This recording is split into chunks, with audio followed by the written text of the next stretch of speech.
Thanks, Gina. If I attempt to write another book, I will be divorced. But anyway,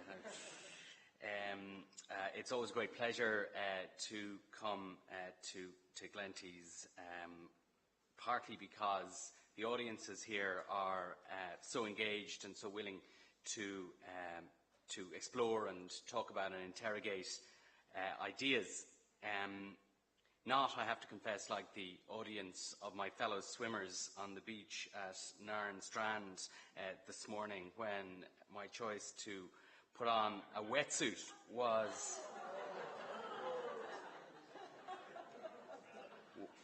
led to some rather personal, I felt, questioning of my general manliness, and was extrapolated into a summary of all the failings of the younger generation.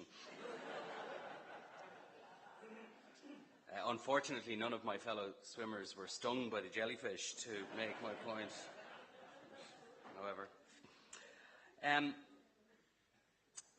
In the months after the bank guarantee in 2008, the topics of conversation amongst the Irish public changed dramatically. Contracts for difference and credit default swaps suddenly littered your average pub conversation as people acquainted themselves with the heroes and villains of the financial world. Politics became familiar once again with finite budgets. Economists, God help us all, became sexy and sought after, and this appeared to drive some of them quite over the edge. This much is widely known and commented upon.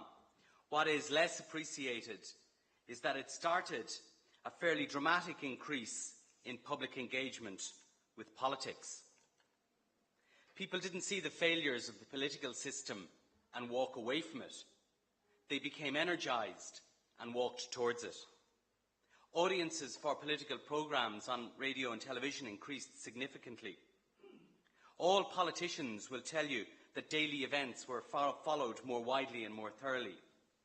And of course, there was a welcome increase in the numbers willing to purchase modestly promoted books about politics, which sought to explain the suddenly changed landscape and how we got there.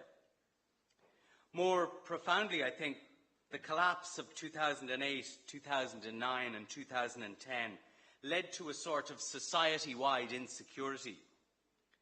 The fundamental expectations that people had concerning their careers, their housing, their education and their standards of living changed overnight. And in a circumstance where people were questioning their own expectations and beliefs, of course, they were going to extend this to politics. The collapse of the largest party of government, the party which, above all, represented the failing establishment, was the most obvious sign of this. We measured it in polls and explained it with personalities. The fall of Fianna Fáil was the fall of the old political attitudes. But what we didn't appreciate enough, I think, is how much wider and deeper the change in political sentiment was. Because people understood that what had happened was not just a failure of parties and personalities, but a failure of their political system, the way we develop, implement and oversee political decisions. This much is clear in opinion polls and political research then and since. It was also obvious to anyone who spent time knocking on doors with politicians during the 2011 general election campaign. I think, is that one of your voters, Deputy? Yeah. This is the new establishment, Stanley.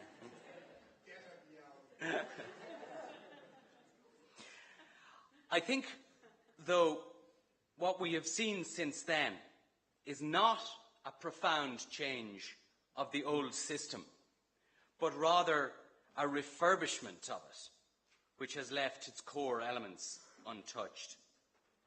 And I suggest that in 2011, at a moment of existential danger for the Irish system, which had been seen by many of its citizens to fail, the system was in fact saved by the Fine Gael and Labour coalition.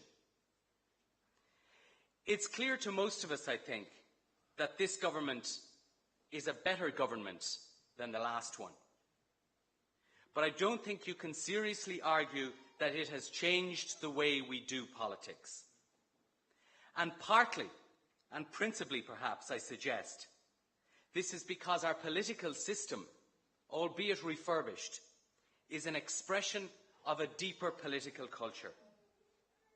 So what we have seen from people is a demand to change the political system without the underlying political culture undergoing any change itself. The expectations and demands of our electoral system remain the same, and I'll return to this point later. One point, I think, of illustrating this is to consider one of the most frequently asserted tropes of Irish politics, the public demand for change. But ask yourself, how many times is it made clear, change to what? Much less frequently, because the political culture is suspicious of change. What it has, it holds. It often considers proposals for change to be part of almost an elite conspiracy. The engagement that most citizens have with politics is through their participation in the electoral system. And the electoral system, I suggest, and many other people do also, is one of the principal reasons that we have the sort of politics that we have. And people say they're unhappy with the politics we have. But there is zero chance of them ever changing the electoral system. So if you look at it this way, and you consider the results of the recent elections, I think we may be seeing a rise in protest voting at the expense of change voting. A large minority voting to make a statement, albeit one of dissatisfaction and frustration, but just a statement rather than to support a programme. Because defining what you want to change to entails upsetting some people. And one of the bedrocks of Irish political culture is to avoid upsetting or offending anyone. Let's go back momentarily to the midst of the crisis, back to the future, as it were. And the public appetite for system change was something that an extremely effective Fine Gael electoral machine understood. They saw early on that people needed to be shown that Fine Gael was serious about a word previously missing from the Irish political lexicon: reform. There's no question, I believe, that the October 2009 call for the abolition of the Senate was driven by market research saying that Fine Gael had to show it wanted to change the system rather than just gain control of it. It was a dramatic statement, all right, but perhaps in retrospect it should have warned people about what was to come. Because if the Senate was, as the government's campaign maintained, irrelevant, if it didn't perform any useful function that couldn't be carried out elsewhere, then how could its abolition represent a fundamental changing of the system? Effectively, what we saw in that policy, and much of what we have seen since, is the renovation of an old structure. It wasn't supposed to be like this. After years of being dismissed as a poor public performer, Enda Kenny marked the 2011 election by crafting one of the most memorable soundbites of the modern Irish political age. The day after the election, he announced that Ireland had just seen a democratic revolution. The phrase flashed around the world. Google it and see what happens, see how many places it pops up. And it's the phrase's pungency and potency gave it a powerful engine in the days after the election. A week later, it framed the opening lines of the programme for government, which I think is worth quoting. On the 25th of February, a democratic revolution took place in Ireland. Old beliefs, traditions and expectations were blown away. At the stroke of a pen, in thousands of polling stations created this political whirlwind. The public demanded change and looked to parties that would deliver the change they sought. Well, I don't know about you, but from where I'm standing 3 years later, it doesn't exactly look like St. Petersburg in 1917. I mean, the place is hardly unrecognisable now, is it? There have been some reforms under the coalition, to be fair. Some of them have been very useful. Some useful and relatively minor changes have been made to the way Parliament does its business. The government has introduced a pre-legislative stage for new laws, where a Dáil committee can discuss the general outline of the sponsoring minister's proposal. The Chief Whip, as he does every couple of months, enunciated on this in the Dáil recently. The pre-legislative stage, he said, will allow for unprecedented and extensive engagement by the public in lawmaking. The relevant committee will be able to consult experts and civic society. However, it's entirely voluntary. The minister doesn't have to do it, and if it does happen, he doesn't have to listen to anything that's said. The Chief Whip continued, the chairman or vice chairman has an equal right to the minister and opposition spokespersons to speak to the Dáil to outline the committee's work. Wow. The first stage, on the first stage, the proposer of a private member's bill now has 5 minutes to outline the purpose of the bill. So on and so forth. Changes to topical issues, changes to Dáil questions and so forth. And this is welcome. But to extend the previous metaphor, it's not exactly putting the Tsar up against the wall. Constitutional reforms have been proposed and some of them have been accepted by the people. What unites them is a protection of the fundamental structure of our political system. Cutting judges' pay may be good politics, but it isn't changing the way the country works. The Constitutional Convention, originally proposed by Labour as having a carte blanche to rewrite the Constitution, was given highly limited terms of reference. It has now completed its work, and none of its proposed changes, not even the harebrained one of giving teenagers the right to vote, addresses the structure or operations of our political system. Local government has been reduced in size, though not empowered. Corporate donations have been reduced in size. Soft gender quotas have been introduced.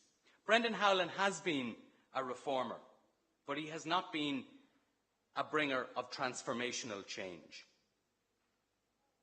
If you remember back to 2011, you may recall that a new era of professional management in the civil service had supposedly arrived with the external advertising of positions and the appointment of an outsider to run the Department of Finance.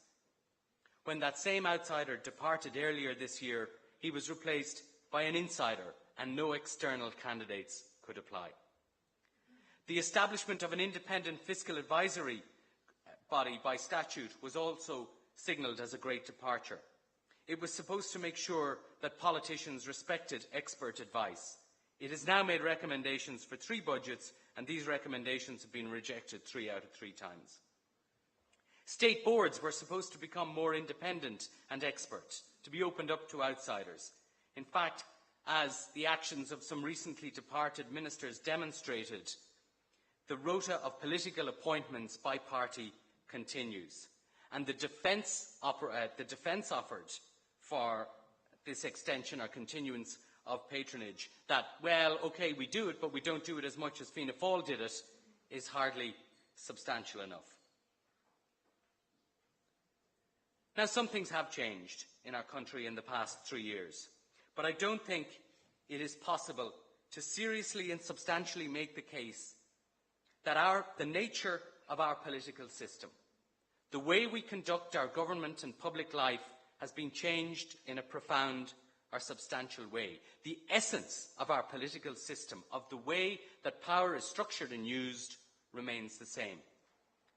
Power rests with the government. Parliament is institutionally weak, timid and dominated by the whip system.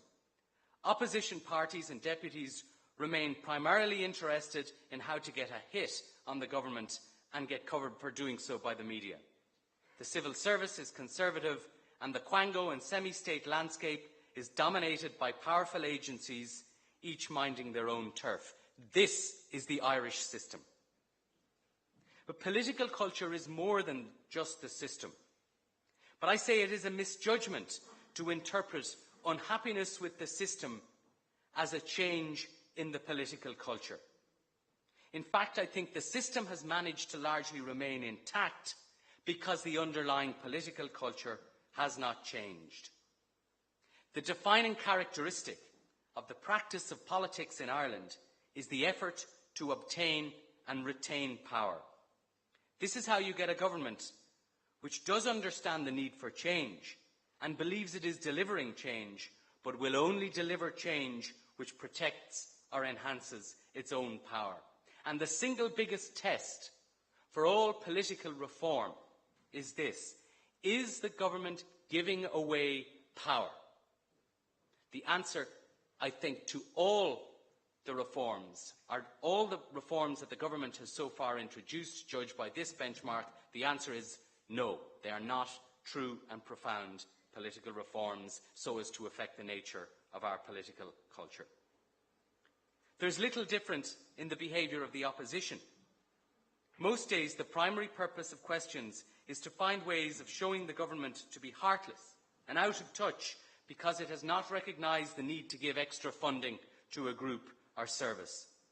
There's no genuine interest in submitting comprehensive policies to independent bodies to cost not only the headline costs of individual policies, but their full economic and fiscal impact. Clientelism remains a dominant feature of the Irish political culture. It works at a local level, with parties putting more and more pressure on candidates to get out onto the doorsteps on a non-stop basis. At a national level, the race is to find groups who will be grateful for what you've done or what you propose to do on their behalf. The national interest remains defined by a succession of interest groups. And there's no escaping the fact that this is the case because this is what people are willing to reward. We want better, more effective national policy. However, there is as yet no indication that this will be our priority when deciding who to vote for. As Peter Mayer, the late great Peter Mayer, pointed out in this forum, many people believe that the government and the state is separate to them. Some people in politics today appear to believe that the government and the state is a sort of conspiracy against them.